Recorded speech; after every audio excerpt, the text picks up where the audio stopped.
Hello, it's Lawrence here. Long overdue. I do realise that, and I apologise for my absence as I did in my last video. The problem tonight is that it's, well, clearly very dark, and I hope that doesn't put you off. Gotta look awful in the dark, like a monster. Never mind. Right, I want to continue the story of my life. No waffle.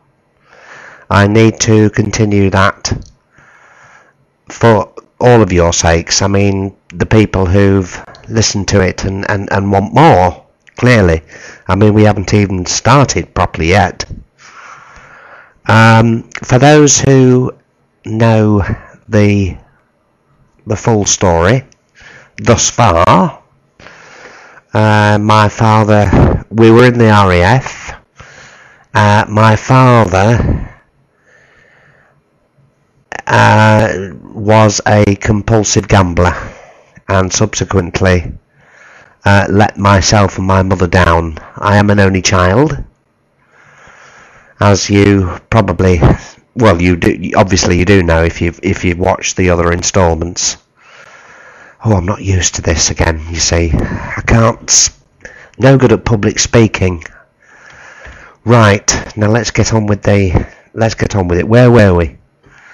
We got to about 1973 when we had to leave the RAF base because my father let us down again, and he was subsequently dismissed from the Royal Air Force, and we had to move to a small market town in Lincolnshire and into a very basic apartment, which was just 2 rooms, huge kitchen you could have landed an aircraft in, tiny living room. I remember it. Well, obviously, I mean, I was only young, so obviously things are bigger when you're young, but I remember the kitchen was huge. The living room was only tiny. 2 bedrooms upstairs. It was very basic, but we had no choice thanks to my errant father, who kept disappearing, who kept doing a disappearing act, and kept being picked up by the RAF military police and brought back to base, because obviously when you're in the military, or in the RAF, or any military for that matter, you have to stick by their rules and their regulations. You can't just, you know, go off whenever you feel like it. And anyway, he was eventually dismissed. We moved to this very basic 2-bedroom flat in a small market town in Lincolnshire, and which was just down the road from where I'm speaking now. Yes, this became our new home, and my father took a job. My mother didn't completely get rid of him at first.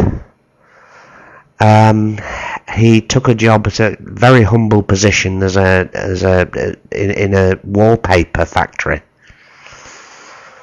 to put bread on the table, clothes on my back. But this didn't work out, and I remember distinctly one evening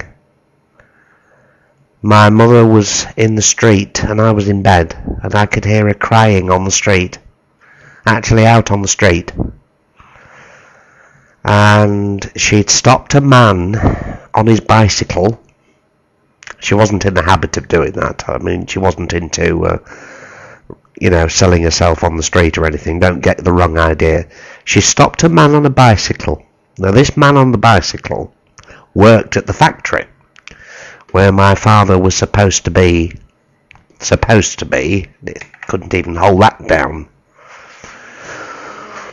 And she'd asked if she'd seen my father, and he'd replied, no, we haven't seen him for 2 weeks. He'd phoned in sick 2 weeks ago. He's been absent. And my mother was completely distraught. I mean, this was the final nail in the coffin. This was the final insult. She'd forgiven him, she'd stood by him, she'd supported him through thick and thin. And now he'd let her down again. He'd gone off. He'd quite ludicrous, really, when you think about it. He'd been telling her that he'd been going to work and leaving for work every morning. In fact, he hadn't been going in. He'd been going down the road to the bookies every day. And spending the day in there, as opposed to going to work. And that was it. That was it. My mother, that was it. She packed his bags, and when he did come home, pretending that he'd been to work, and I remember this because I was in the kitchen, and he walked in, and she said to him, how have you been? How's you? He was working a night shift. He was working a night shift, and he came home at about 9 o'clock in the morning. And she asked him how his shift had gone, to which he gave her a load of nonsense, obviously, because he'd not even been in. And you see, I'm getting all confused now, because if he was working a night shift, then he couldn't possibly have been at the bookies all day, could he? I think that he certainly wasn't going into work. He worked a night shift for the first month. The second month he was doing a day shift. That's correct. My mind trying to remember the facts, and they're important. All I remember is being in the kitchen, my father walking in, and my mother asking him how his shift had gone, and him coming out with a load of bunkum, and her then confronting him and saying, well, I know you haven't been there for the last 2 weeks. To which my father broke down. He started crying and said he couldn't cope, and that he needed help.